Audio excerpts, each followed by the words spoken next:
बिस्मिल्लाहिर्रहमानिर्रहीम। औरतों में हैज की इब्तिदा कैसे हुई?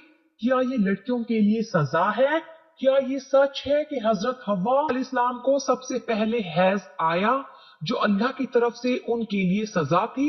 क्या हैज की इब्तिदा बनी इसराइल से हुई? क्या बनी इसराइल से पहले औरतें हैज से पाक थी? आज की वीडियो इंतहाई तहकीक के बाद बनाई जा रही है, जिसमें हम अपने नाज़रीन को कुरान और हदीस और मुस्तनिद रवायात से इन सब सवालात के जवाबात देंगे।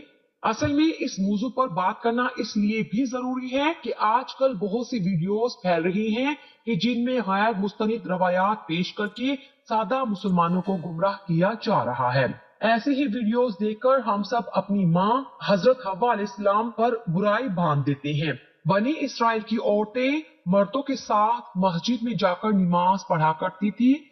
मर्दों और औरतों के दरमियान एक पर्दा होता था। फिर एक दिन एक लड़की अपनी एड़ियां उठाकर मर्दों में अपने आशिक को देखने लगी और फिर उसने ये रोजाना का मामूल बना लिया। उसकी देखा देखी सभी औरतें अपनी मस्जिद में आती और फिर एड़ियां उठाकर पर्दे के ऊपर से गैर मर्दों से ताक झांकने लग गईं। चुनाचे उनको मस्जिद में जाने से ऐसे रोका गया कि उन पर हैज मुसन्नत कर दिया। अब कुछ लोग इस रवायत से ये सबक लेते हैं कि हैज की इब्तिदा ही बनी इसराइल से हुई, जो कि गलत है, क्योंकि मुफस्सरीन इस रवायत की तफसीर में लिखते हैं कि ये हैज आम नहीं था, बल्कि बनी इसराइल की औरतों को मस्जिद में गुनाह करने की अल्लाह पाक ने ऐसी सजा दी कि 4 महीने तक मुसलसल सुबह शाम वो औरतें हैज की कैफियत में रही और मस्जिद में आना बंद कर दिया। फिर जब अल्लाह पाक ने उनकी तौबा कबूल की तो ये अजाब उन पर से खत्म हुआ। सही अहदीस मुबारका से ये बात साबित है कि औरतों में हैज की इब्तिदा रोजे अव्वल से है। आइए इस बारे में 2 अहदीस मुबारका बयान करते हैं जिनसे साबित होगा कि हैज की इब्तिदा पहले दिन से ही है, न कि बनी इसराइल से इसकी। हजरत आयशा रज़ियल्लाहु अन्हा हुज्जतुल विदा में अल्लाह के रसूल सल्लल्लाहु अलैहि वसल्लम के साथ हज के इरादे से निकली। रास्ते में उन्हें हैज आ गया तो वो इस अंदेशे से रोने लगी कि अब वो मनासिक हज अदा करने से महरूम हो जाएगी। आप सल्लल्लाहु अलैहि वसल्लम को मालूम हुआ तो आपने उन्हें समझाते हुए फरमाया, ये ऐसी चीज है जिसे अल्लाह ताला ने औलाद आदम में औरतों के लिए लाजिम कर दिया है, इसके पाक होने तक बैतुल्लाह का तवाफ ना करना। बिल्कुल इसी तरह एक और हदीस हजरत उम्मे सलमा रज़ियल्लाहु ताला अन्हा से भी मरवी है।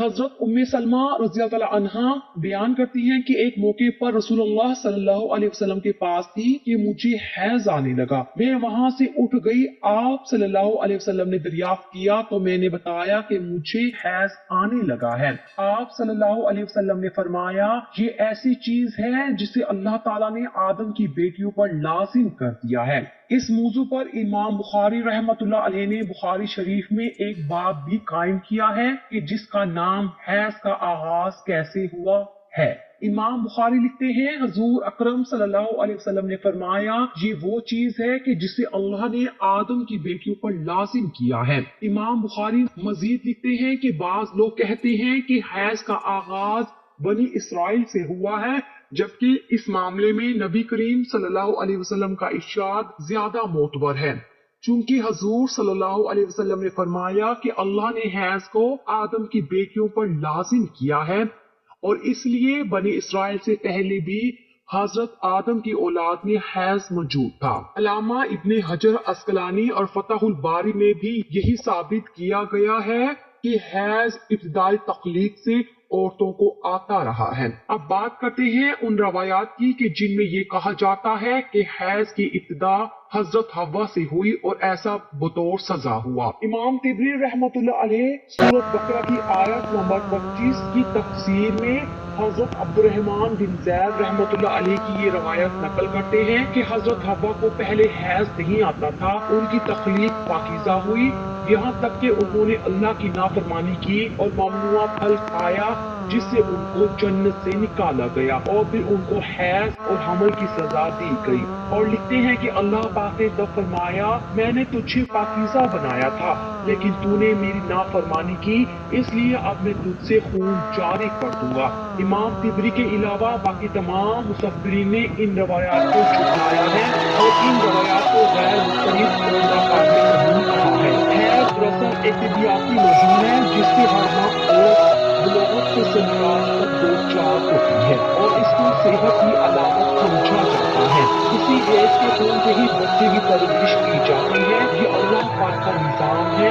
غیر حاملہ عورت کو اگر حیض نہ آئے تو اس کو بیماری کی علامت سمجھا جاتا ہے. یہ عورت کے لیے کوئی سزا نہیں ہے اور نہ ہی یہ بات کسی روایت سے ثابت ہے کہ حیض عورت کی سزا ہے، بلکہ یہ ایک ذمہ داری ہے جو اللہ پاک نے انسانوں کی تخلیق کے لیے عورتوں پر ڈالی ہے. اسی لیے جو عورتیں اس ذمہ داری کو بخوبی نبھاتی ہیں وہ اجر و ثواب کی مستحق ہیں. جیسا کہ حضرت عائشہ رضی اللہ عنہا نے ایک دفعہ حضور پاک صلی اللہ علیہ وسلم سے سوال کیا کہ اے اللہ کے نبی، مجھے تو لگتا ہے کہ عورتیں پیدا ہی مصیبت جھیلنے کے لیے ہیں. حضرت عائشہ کا اشارہ حیض اور حمل کی تکالیف کی طرف تھا. حضور پاک صلی اللہ علیہ وسلم مسکرائے اور فرمایا نہیں، بلکہ یہ ایسی چیز ہے کہ جس کے ذریعے بنی آدم کی عورتیں آزمائی گئی. اس حدیث کی تشریح میں علامہ ابن حجر رحمۃ اللہ علیہ فتح الباری میں لکھتے ہیں کہ عورتوں کی تخلیق ہی اللہ پاک نے ایسی کی کہ انہیں حیض آئے.